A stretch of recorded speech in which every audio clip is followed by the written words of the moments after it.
araw sa iyo, Kuya Chris. Tawagin mo na lang ako sa pangalang Marco. Mahilig po ako sa pagmumotor at tuwing weekends ay nagre-ride ako papunta sa kung saan saang lugar kasama ang aking mga kagrupo. Nitong nakaraang summer ng 2020, nagre-ride kami papunta sa Daraitan sa Tanay, Rizal. Napagkasunduan kasi namin na Ilog naman ang aming pupuntahan dahil mas payapa pa ang mga ganong lugar. Lahat ng kasama ko noon ay may tinatawag na GI o official back ride at ako lang ang wala, kaya madalas sila akong asarin. Nabilisan ko ang paghahanap dahil baka white lady pa ang umangkas sa akin. Ewan ko ba kung bakit napakailap sa akin ng mga babae. Kapag may natitipuhan ako ay napuzon, kaagad ako oras na inumpisahan ko ang iparamdam sa kanila ang iba ang gusto kong maging estado namin. Hindi naman po sa pagmamayabang pero may itsura ako. 5'5" ang height at may maayos na trabaho. Kapag kinakantyawan ako ng aking mga kagrupo ay madalas ko na lang sinasagot na hindi hinahanap ang partner in life dahil kusa itong dumarating at ayaw kong magkamali sa pagpili. Sabado ng umaga kami nag-umpisang bumiyahe papunta sa Daraitan River. Mula Taguig ay inabot kami ng 3 oras at kalahati bago nakarating sa ilog dahil dumaan pa kami sa Regina Rica Shrine. Pagdating namin sa Daraitan ay nakakuha kami kaagad ng cottage at nag-umpisa na nga ang ilan sa mga kasama ko sa pag-ihaw ng mga dala naming isda at karne. Pangatlong beses na akong nakarating sa ilog na iyon pero parang hindi ako nananawa sa lugar dahil kapag naroroon ako ay payapang-payapa ang aking isipan. Habang abala ang mga kasamahan ko sa paghahanda ng mga pagkain namin ay pumunta ako sa tindahan para bumili ng sigarilyo. Habang naninigarilyo, tumambay muna ako sa tindahan at pinagmasdan kong maigi ang ganda ng lugar. Ibang-iba talaga ang kapayapaang nabibigay sa akin ng kalikasan. Dito ko na naisip kung pwede lang sanang mag-overnight sa lugar at ayaw ko munang umuwi. Naisipan kong itanong sa tindera kung may malalapit bang bahay doon na pwedeng matulugan at laking tuwa ko nang sabihing mayroon na raw kubo na ipinapagamit sa mga taong gustong mag-overnight sa Daraitan. Itinuro nito ang 2 malalaking kubo sa gilid ng bundok na nakatapat naman sa ilog. Wala pa nga lang daw kuryente ang kubo pero hindi naman daw mainit sa gabi kaya hindi na kailangan ng electric fan. Kaagad kong sinabi iyon sa aking mga kasama at nagustuhan nila ang ideyang mag-overnight para naman daw masulit namin ang pagpunta roon. Kaagad kong kinausap ang may-ari ng kubo at nang magkasundo kami sa presyo ay hiningan ko ng ambag ang aking mga kasama dahil kinabukasan pa kami uwi. Nagpasya kaming mag-inuman. Tanghali na noon at habang nagkakasiyahan kami ay mailumapit sa aming 2 babae. Inaalok kami ng mga ito ng isdang nilalako nila. Natakam ako sa mga tilapyang taba ang nadala nila kaya agad akong pumili. Napansin ko na maganda yung isang babae. Mestiza ito at balingkinita ng pangangatawan. Kung tititigang maigi ay parang anak mayaman at hindi mo akalaing magtitinda ng isda sa katanghaliang tapat. Dahil sa tama ng alak ay nagkalakas ako ng loob na makipagkilala rito. Napangiti naman ang babae at saka hinawi ang buhok sa mukha bago iniabot ang isang kamay at sinabing siya raw si Sofia. Sinubukan kong hingi ng number niya pati ang Facebook account pero wala raw siya ng mga iyon. Nagulat ako dahil may mga tao pa palang walang social media account at cellphone number ng mga panahong iyon. Nang makaalis ang 2 babae ay katakot-takot na kwento ang inabot ko sa mga kasamahan ko. Kesya marunong naman daw pala akong lumapit sa babae para makipagkilala. Sumabat pa yung isa na baka daw dahil sa alak kaya malakas ang loob ko. Hindi ko na lang sila pinansin dahil ang totoo ay hindi ko rin alam kung paano ko nagawa iyon. Hindi naman ako mahiyain pero hindi ko gawaing lumapit sa babaeng noon ko lang nakita para makipagkilala. Nang maubos ang alak na iniinom namin ay ako na ang nagpresentang bumili. Habang naglalakad ako papunta sa tindahan, nakasalubong kong muli si Sofia at ang kasama nito. Umiti ako sa kanila at napangiti din si Sofia. Pasimple naman siyang kinurot ng kasama sa tagiliran na parang nang aasar. Nilapitan ko sila at tinanong kung ubos na ba ang paninda nila. Tumango lang si Sofia. Dahil gusto ko pa sanang makausap ang babae ay inalok ko silang magmeryenda muna sa tindahan at libre ko. Tumanggi naman kaagad si Sofia dahil maihandaan pa daw sa kanilang lugar kaya medyo nagmamadali din sila. Inalok pa ako nito na kung gusto ko ba raw ay pwede naman akong pumunta sa kanila at makisalo sa handaan nila. Tinanong ko kung saan ba banda ang lugar nila at kung malapit lang naman ay pwede akong sumaglit. Tinanong pa ako nito kung sigurado daw ba akong pupunta, dahil kung sigurado ay babalikan na lang daw niya ako ng 7 ng gabi para sunduin. Pumayag naman ako at sinabing hihintayin ko siya. Nawala ang tama ng alak sa akin pagkaalis nila Sofia, dahil sa kung anong kaligayahan bigla akong nararamdaman. Alam kong mapapataas ang kilay ng mga tagapakinig dahil masyado akong mabilis na nagtiwala at naniwala kay Sofia. Pagbalik ko sa cottage namin ay ikinuwento ko sa kanila ang nangyari at ang plano ko na pagpunta kila Sofia. Napamura naman ang mga kasamahan naming babae, sabay sabing baka raw aswang si Sofia at balak lang akong isahog sa handaan nila. Sabay-sabay na nagtawanan ang mga kasamahan ko. Hindi naman ako nainis dahil sanay na ako sa ganoong mga biro nila. Sinabi ko na lang na pagbigyan na nila ako at baka iyon na ang pagkakataon para magkaroon naman ako. Pagdating ng 6 oras ng hapon, umakyat na kami sa kubong tutuluyan namin at ako naman ay naligo na at nag-ayos ng sarili para hindi naman nakakahiya kay Sofia. Habang nagbibihis ako ay parang nagdadalawang isip na ako sa pagpunta. Bigla din kasi akong kinabahan. Ang balak ko pa noon ay sasabihin ko kay Sofia na hindi na ako tutuloy dahil masama ang aking pakiramdam kahit hindi naman talaga. Pagbaba ko papunta sa paradahan ng mga motor ay natanaw ko na si Sofia, kaya nagmamadali na akong lumapit sa kanya. Tinanong ko pa siya kung kanina pa ba siya roon at mumiti lang ito at sinabing kararating lang daw niya. Ewan ko ba Kuya Chris pero parang may kung anong bagay kay Sofia at hindi ko na nasabing hindi na ako tutuloy. Kaagad naman kaming sumakay sa motorsiklo ko. Paglabas namin sa Daraitan River, pumasok kami sa bako-bakong daan at liblib na lugar. Medyo nag-aalala na ako noon kung paano ako makababalik mag-isa dahil bukod sa madilim na ang daan ay hindi rin ako pamilyar sa lugar. Nagsisimula na akong magsisi kung bakit pa ako pumayag sa alok ni Sofia. Halos 30 minutos din kaming nagbiyahe bago kami nakarating sa kanilang sityo. Pagbaba namin ng motorsiklo ay isa-isang nagtinginan sa akin ang mga taong nakaupo sa isang mahabang lamesa. Nakaramdam ako ng pagkailang kaya pinagpawisan ako. Lumabas naman sa pintuan ng bahay ang 2 matanda at sinalubong kami. Ipinakilala ako ni Sofia sa mga ito na sila raw ang mga magulang niya. Pinapasok ako sa loob ng bahay. Maayos ang loob kahit napakasimple. Maganda ang pagkakaayos ng mga gamit at napakalinis din. Inabutan ako ni Sofia ng plato at inayang maupo na sa hapag para sabay na kaming kumain. Habang nagsasandok ako ng pagkain ay tinanong ko si Sofia kung kaano-ano niya ang mga nasa labas. Pinsan daw niya ang iba sa mga naroroon at ang iba naman ay dayo na galing sa ibang barangay. Pagkatapos kong kumain, inaya ako ng mga pinsan ni Sofia na tumagay para daw makilala naman nila ako. Hindi ako nakatanggi dahil kakaiba talaga sila kung makatitig sa akin. Hindi pa man ako nakakaupo ay inabutan na ako ng tagay ng isang lalaking nagpakilalang Diego, pinsan daw siya ni Sofia. Inalok din nila ako na tikman ang pulutan nila. Tumanggi ako at sinabing mamaya ng kaunti dahil kakakain ko lang. Ang totoo Kuya Chris ay bigla akong nag-alangan dahil napakalaking buto kasi ang nakahalo sa mga karne ng pulutan. Bigla ring pumasok sa isip ko yung sinabi ng mga kasamahan ko na baka aswang si Sofia. Ilang minuto pa lang akong nakaupo sa inuman ay hindi na ako mapakali. Gustong-gusto ko nang umuwi pero hindi ko naman alam kung paano magpapaalam. Pagdating sa akin ng tagay ay tinanong ako ni Diego kung taga saan daw ako at kung paano kami nagkakilala ng kanyang pinsan. Ininom ko muna ang alak bago ako nagkwento sa kanila at habang nagsasalita ako ay biglang sumenya si Diego na huwag na akong maingay. Lahat sila ay sabay-sabay na nagtinginan sa gawing kalsada. Halo-halo na ang nararamdaman ko noon, pinagpapawisan na rin ang mga kamay ko at biglang nanuyo ang aking lalamunan. Maya-maya pa, biglang tumayo ang 3 lalaki at dumampot ng mga itak. Sabay-sabay silang tumingin sa akin at utusan akong pumasok muna sa loob. Magtatanong pa sana ako kung anong nangyayari pero bigla namang may humatak sa aking braso papasok sa loob. Nadulas pa ako at napaupo dahil sa lakas ng pagkakahatak sa akin. Pagpasok ko sa loob ay sumenya si Sofia na yumuko lang ako.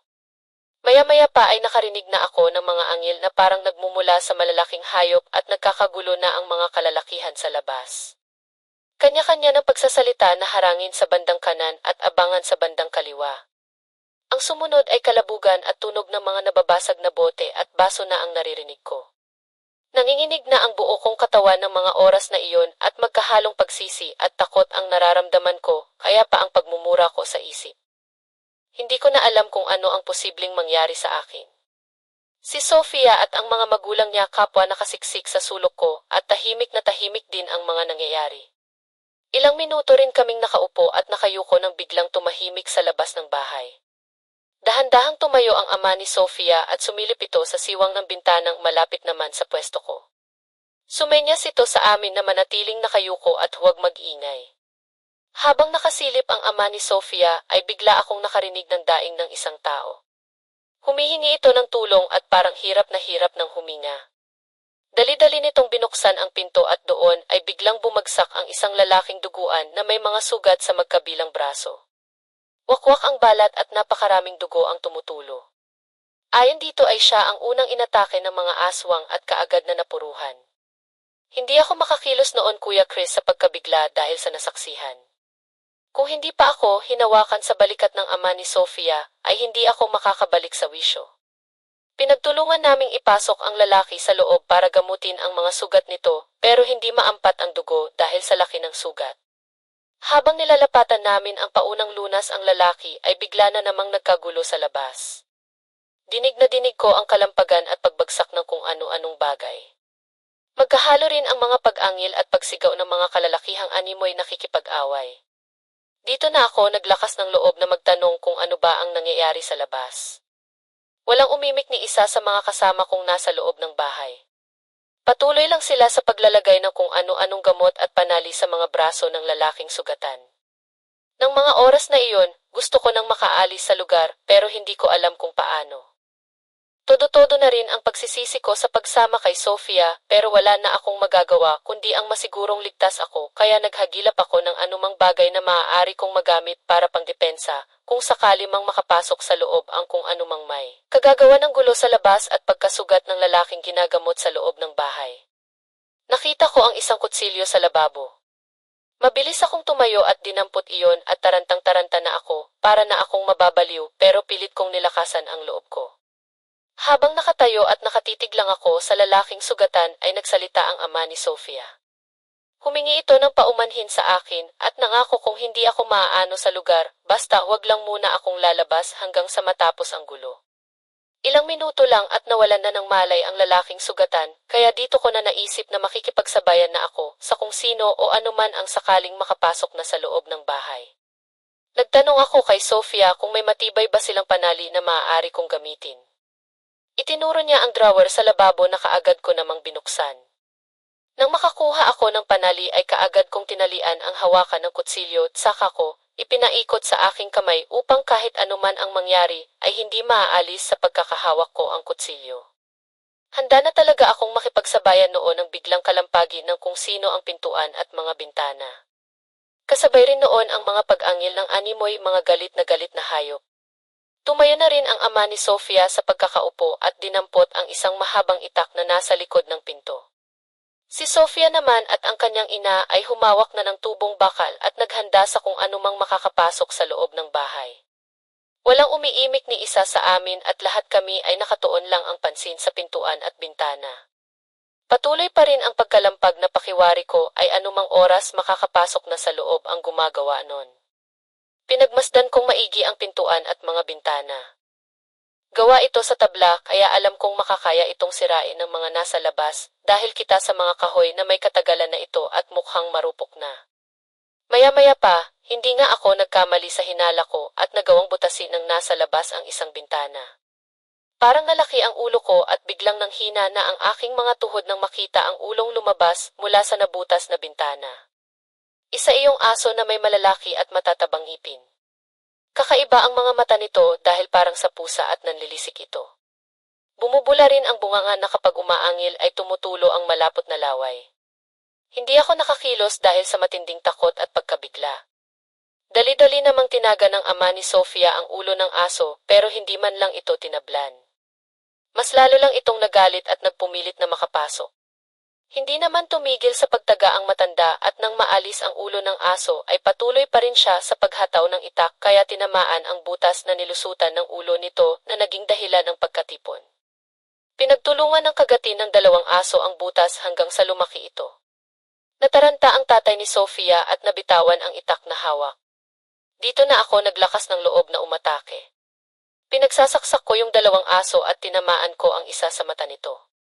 Umangil iyon ng napakalakas at mas lalong naging agresibo. Ang kaninang iisa lang ay naging 3 aso na ang nagpupumilit makapasok sa maliit na butas ng bintana. Palitan nilang tinatanggal ang tabla at unti-unti nang lumaki ang butas. Nang magkasya na ang dalawang ulo ng mga aso ay umatras ang mga ito at tumigil sa ginagawa.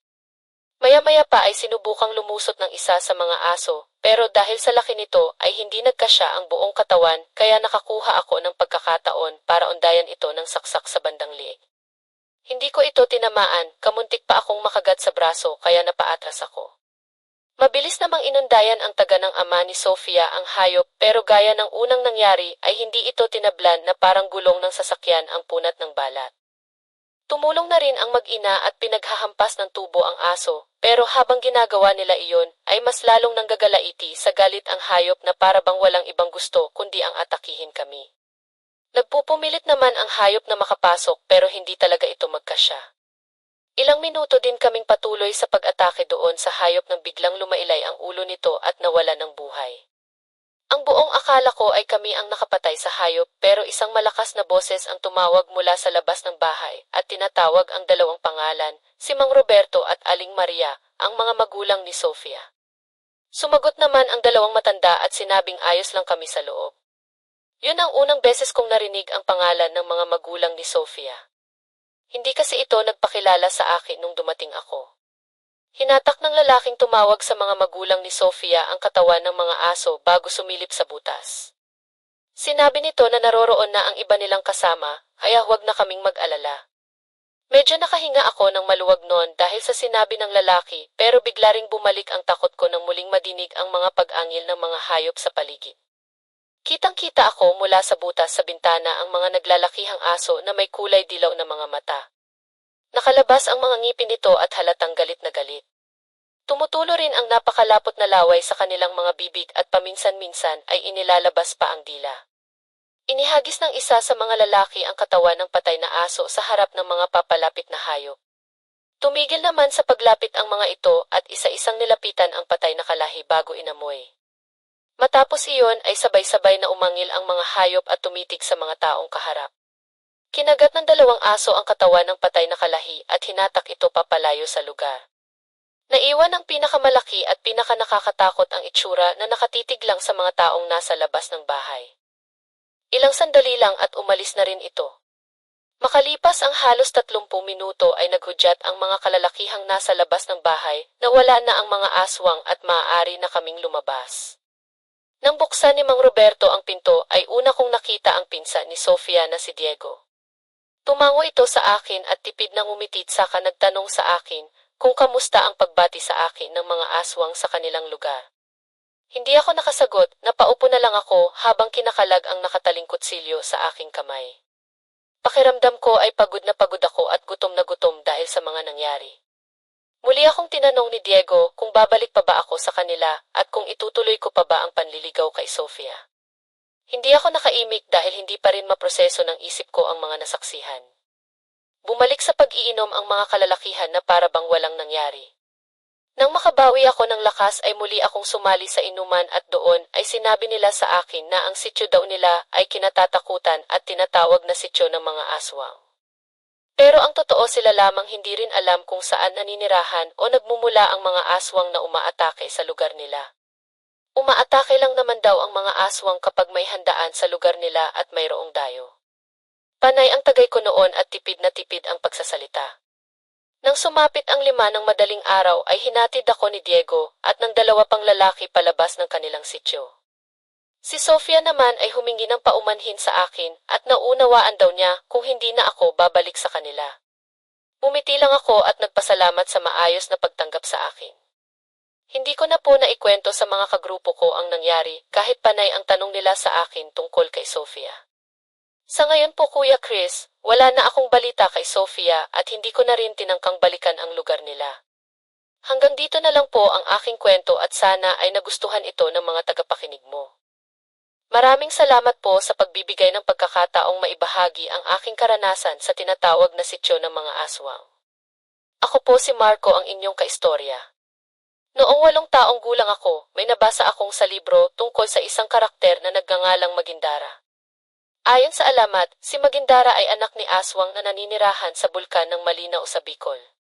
Ang kapatid ni Magindara ay nagngangalang Oriol na may kakayahang mangakit at gawing tagasunod ang sinumang makakarinig ng kanyang malamyos at magandang tinig.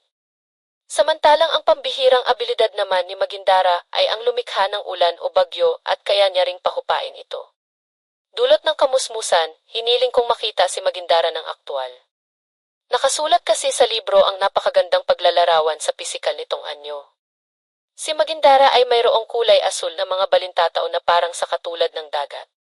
Ang porselana nitong katawan ay bumabagay sa manipis at mapupula nitong mga labi. Abot din hanggang dibdib ang kanyang itim at paalon-alon na buhok, at higit sa lahat ang kalahating katawan nito'y maihahambing sa kumikinang na buntot ng isda.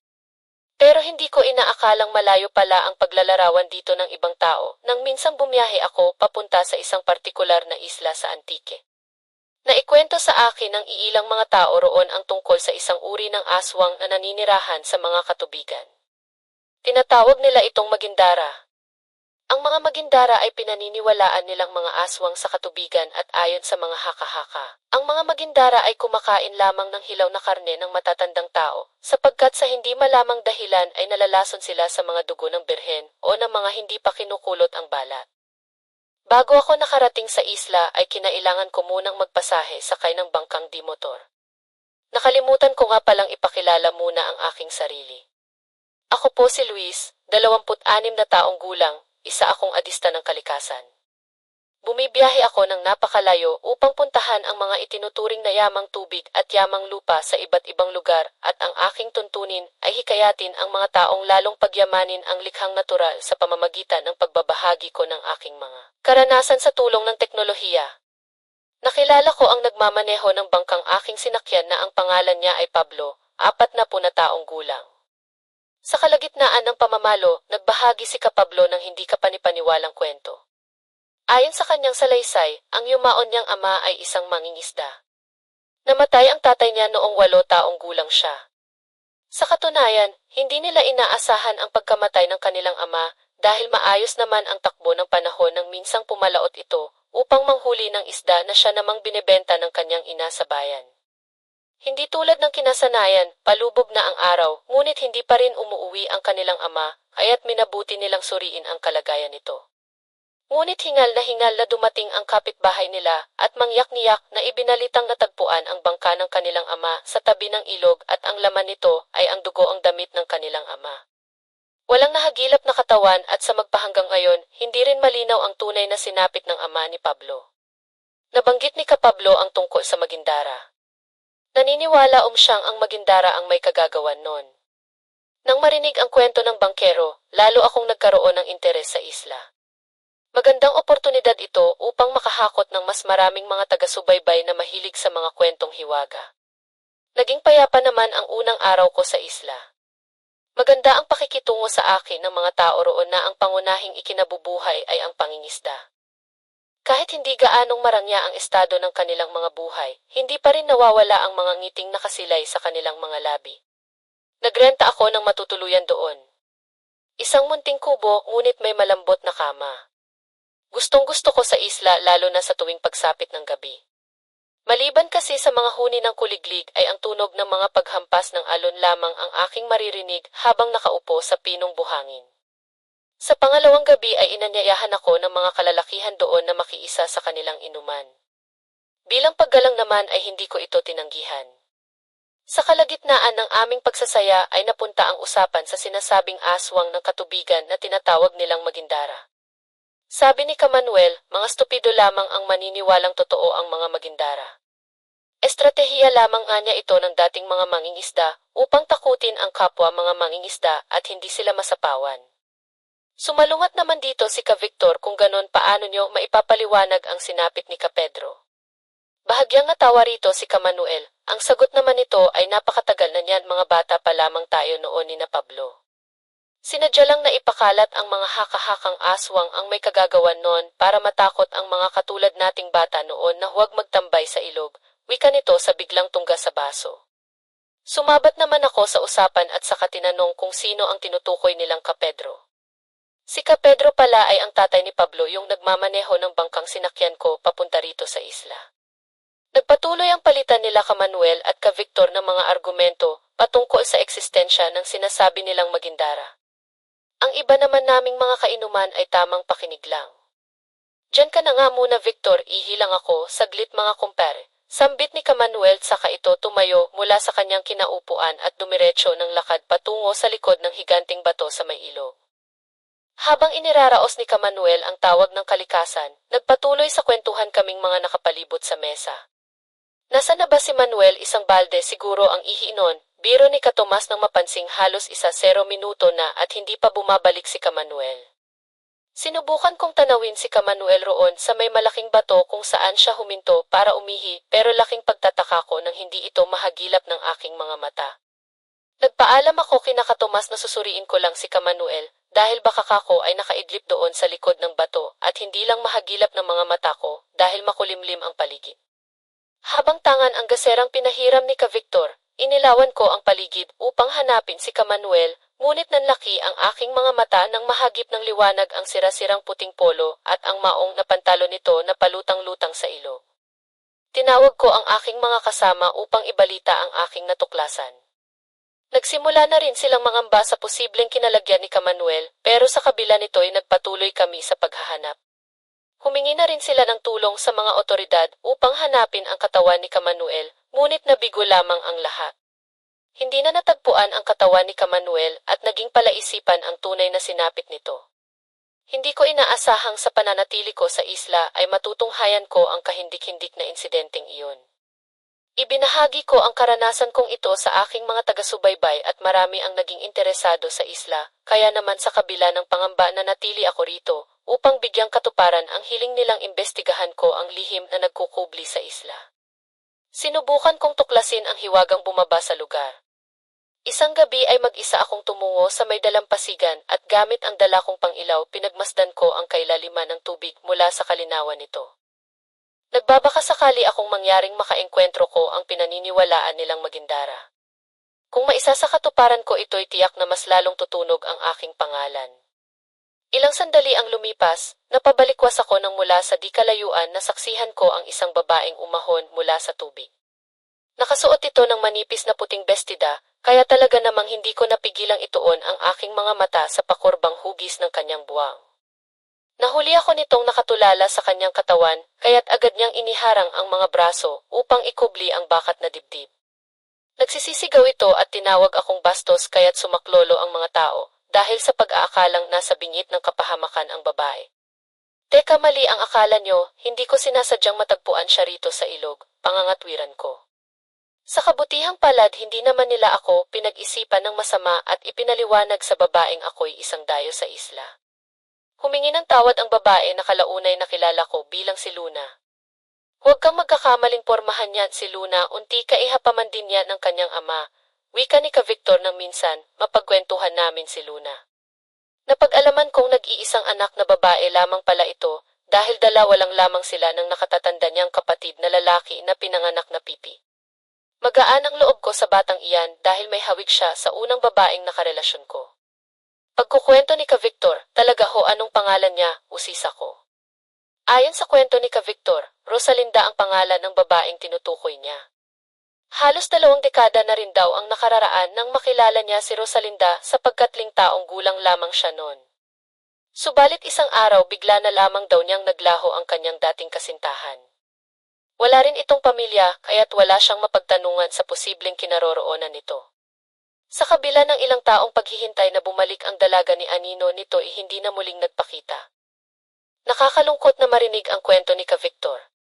Mayroon pa rin umanong mga gabing hinihiling niyang masilayan niyang muli ang imahe ni Rosalinda at mahaplos ang balat nito kahit sa huling pagkakataon.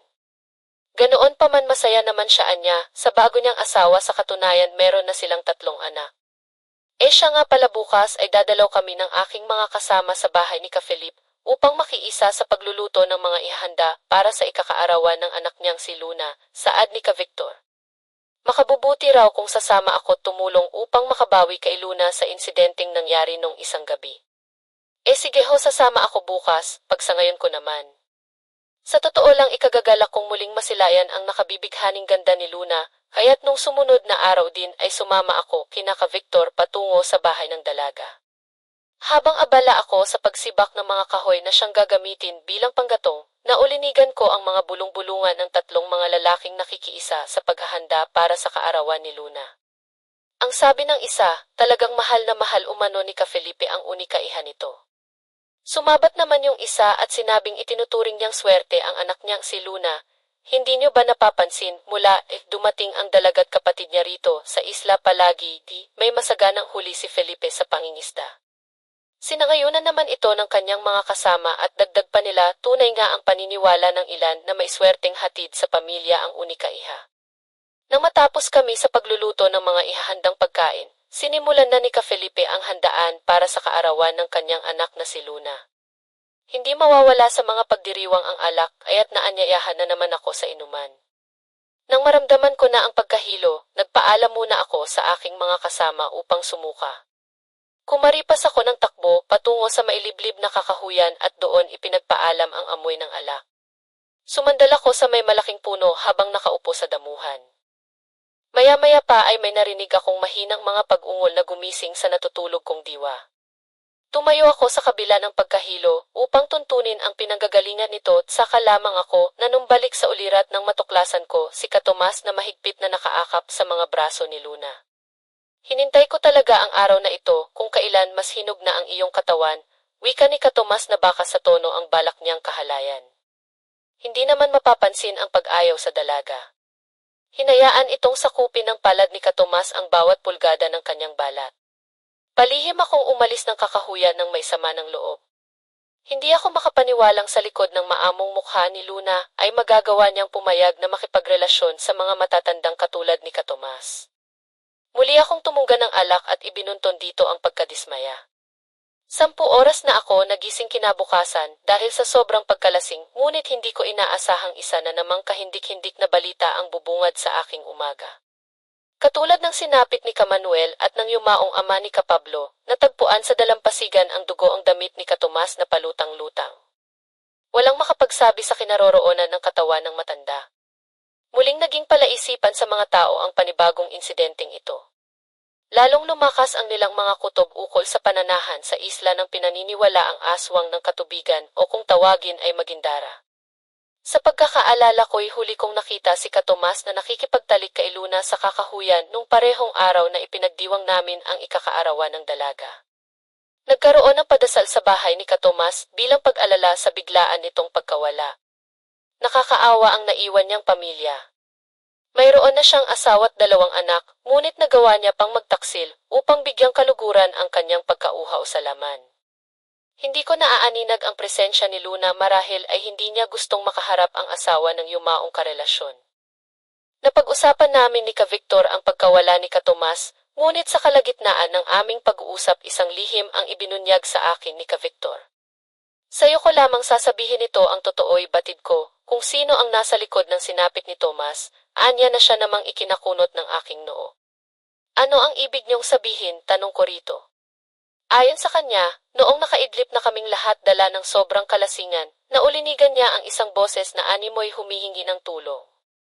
Tinunton niya ang pinanggalingan nito at napunta siya sa may dalampasigan.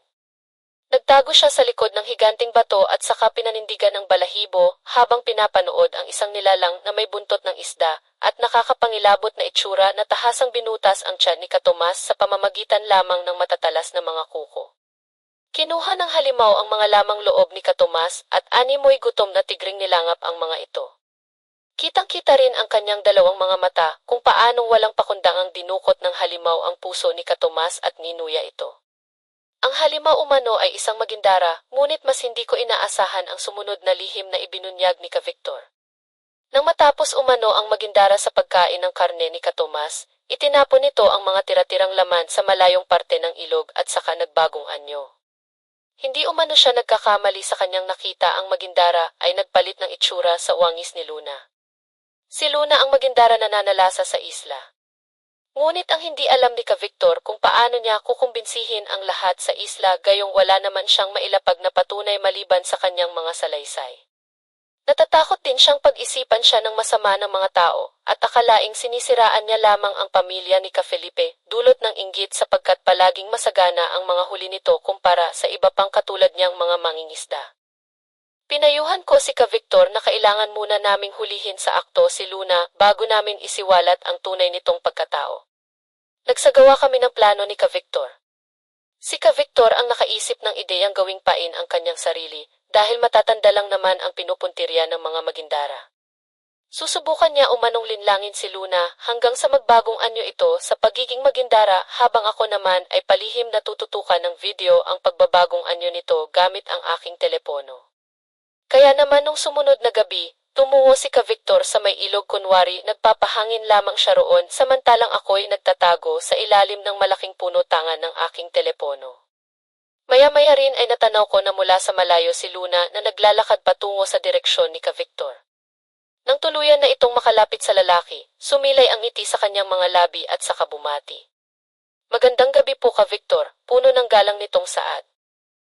Magandang gabi rin sa'yo, iha, anong ginagawa mo at naparito kagabi na Tugon naman ni Victor na para bang lingid sa kanyang kaalaman ang tunay na pakain ng dalaga. Nagrason naman si Luna na balak niya sanang mag-swimming sa ilog pero kung gusto niyo samahan niyo po akong maligo. Sigurado akong lumapad ang mga tenga ni Victor sa narinig. Pagkakataon niya ng sakyan ang panlilinlang ng nagbabalat kayong aswang na nasa kanyang harapan. Hindi naman na nagpatumpik-tumpik pa si Victor at agad na pumayat. Akala siguro ni Luna ay kumagat na sa kanyang panunukso si Victor. Magkahawak kamay silang lumusong sa tubig. Inalis ng dalaga ang suot nitong bestida at muntikan ko nang makalimutang halimaw ito dahil sa nakabibighaning hugis ng katawan nito. Tumama ang sinag ng buwan sa makinis at porselanan niyang kutis. Kahit sino'y hindi makatatanggi sa pambihira niyang ganda. Hinaplos ng dalaga ang balikat ni Victor na animoy minamasahe ito. Maaari mo bang kwentuhan ako tungkol sa mga dating karanasan mo sa pag-ibig? Wika ng dalaga sa malambing na tono. Nanatili ako sa likod ng malaking bato habang kinukuhanan ng video ang tagpo nilang dalawa. Matinding bilin ko kay Victor na sakyan niya lang ang mga pagkukunwari ng dalaga hanggang sa magbagong anyo at kakoy huwag siyang mag-alala dahil agad naman akong sasaklolo. Isinalaysay ni Victor kay Luna ang kwento nila ng kanyang dating kasintahan na si Rosalinda. Taimtim naman na nakikinig si Luna sa kwento ng lalaki hanggang matapos ito. Nais mo ba siyang makita ulit? Sa tanong na ito ni Luna ay tumango si Victor. Nasa harapan mo lamang siya, kumunot ang noo ni Victor sa tinura ng dalaga at tinanong ito kung anong ibig niyang sabihin. Ako si Rosalinda Victor, halos mabitiwan ko ang hawak kong telepono pagkasabi ni Luna. Isiniwalat ni Luna ang kung bakit siya biglang naglaho noon at hindi na muling nagpakita pa kay Victor dahil nahulog ang kanyang loob sa ibang lalaki at ang lalaking iyon ay si Felipe. Si Felipe ang iyong ama, tanong ni Victor sa malakas na boses. Hindi ko tunay na ama si Felipe, tugon naman ang dalaga. Anya nagbabalat kayo lamang siya sa panibagong anyo ng tao upang hindi siya makilala ni Victor bilang si Rosalinda na dati nitong kasintahan. Nagpanggap siya ng kanyang kapatid na bagong salta sa isla at nagkunwaring dati silang naninirahan sa probinsya ng kanilang ina na nakipaghiwalay na kuno sa nagpapanggap nilang ama na si Felipe. Pero hindi totoo na bago sila sa salta sa isla. Matagal na silang naninirahan sa kailaliman ng ilog ng kanyang kapatid na nagmula sa angkan ni Oriol, ngunit ang kakayahan sana nitong makapanlinlang gamit ang tinig ay naglaho nang mawala ang boses sa tuluyan ng naging pipi. Hindi ako naniniwala, wika ni Victor sa nanginginig na boses na batid kong paraan niya upang maudyok si Luna na magbagong anyo sa pagiging Magindara. Nailo ni Luna ang buong katawan niya sa tubig. Mahigpit ko namang hinawakan ang aking telepono upang matiyak na makukuhanan ko ang kanyang pagbabagong anyo. Ilang segundo ang lumipas umahon ito mula sa ilalim. Iwinaksi niya ang kanyang mga daliring may matatalas na mga kuko. Ibinuka rin ito ang kanyang bibig at lumabas ang nakausling mga ngipin. Itinutok ko ang kamera ng aking telepono sa kanyang kulay itim na buntot ng tulad ng sa isda. Akma niya na sanang susunggaban si Ka Victor ng alertong binunot ni Ka Victor ang kutsilyong nakasuksok sa loob ng kanyang pantalon. Kinuha ko rin ang dala kong itak bilang sandata at pinagtulungan na namin ni Ka Victor ang Magindara, subalit iningatan naming hindi ito mapaslang. Nawala sa kamalayan ng Magindara pagkatapos makatanggap ng ilang taga mula sa amin ni Ka Victor, bagamat hindi naman ganoon kalalim ang mga natamong sugat nito. Habang iginagapos ang mga kamay ng Magindara gamit ang inihanda naming lubid, natanaw ko mula sa di kalayuan si Ka Felipe at ang kapatid ni Luna. Mayroon silang tangan na itak. Anong ginagawa niyo sa asawa ko? Bulalas ni Ka Felipe nang madatnan na ng Magindara na nakagapos. Nabisto na namin kayo, Felipe, wala na kayong magagawa, malakas na sambit naman ni Ka Victor. Sinalakay kami ni Ka Felipe at ng kapatid ni Luna. Isinagot naman namin ni Ka Victor ang aming mga itak at nakipagsalitaan ng mga taga sa dalawa. Tumagal ang aming pakikipagbuno sa bawat isa nang biglang nagsidatingan ang ilang tao sa isla dahil nabulabog umano sila ng ingay na nililikha namin. Inaasahan na namin ang pagkasaya sa kanilang magiging reaksyon sa sandaling matunghayan ang Magindara at hindi nga kami nagkamali. Pilit naming kinumbinsi ni Victor ang mga tao na ang Magindara iyon ay si Luna. Isinagot ko sa kanila ang kuha ko sa telepono na nilalaman ang pagbabagong anyo ni Luna na siyang Magindara na nanalasa sa isla. Nabigyang kasagutan din kung bakit palaging masagana ang huli ni Ka Felipe. Ang kapatid ni Magindara ay may kakayahan din palang kontrolin ang mga ordinaryong nilalang na naninirahan sa katubigan, kaya naman pala ganoon na lamang ang pagpapahalaga ni Ka Felipe sa magkapatid, hindi dahil anak niya ang mga ito kung hindi dahil nakakuha siya ng pansariling benepisyo mula sa dalawa. Kinuyog ng mga tao sa isla si Ka Felipe. Isinilid sila sa rehas na bakal upang doon pagbayaran ang mga kamalasang inihatid nila sa isla. Masasabi kong ang karanasan kong ito ay ang pinakahindi ko malilimutan sa tanang buhay ko. Binago nito ang aking mga paniniwala ukol sa mga alamat na akala ko'y sa libro ko lang mababasa, katulad ng alamat ni Magindara.